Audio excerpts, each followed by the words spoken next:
আলী ভাই পাপা কি ঘরে ফিরে এসেছে? আরে নানা ভাইয়া, পাপা তো এখনো ঘরে ফিরে আসেনি। আরে কি করবো এই পাপাকে নিয়ে, খুঁজেই পাচ্ছি না কোথাও। আলী ভাই, তোমাদের কি ঘরে আজকের জন্য আমি ঘুমাতে পারবো? আরে ঠিক আছে, তুমি এই ঘরের মধ্যে ঘুমিয়ে যাবে।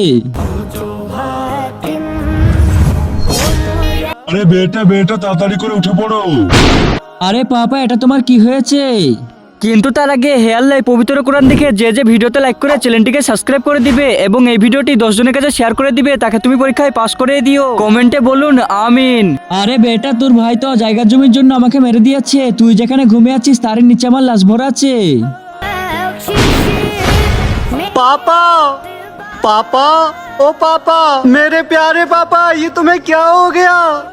अली भाई, আরে ভাইয়া, তুমি এটা কি করেছো? জায়গা জমির জন্য পাপাকে মেরে দিয়েছো। আরে ভাই, তুই তো একদম ঠিক কথা বলেছিস, আমার তো অনেক বড় ভুল হয়ে গিয়েছে। আরে ভাইয়া, তুই আমাকে মাফ করে দে।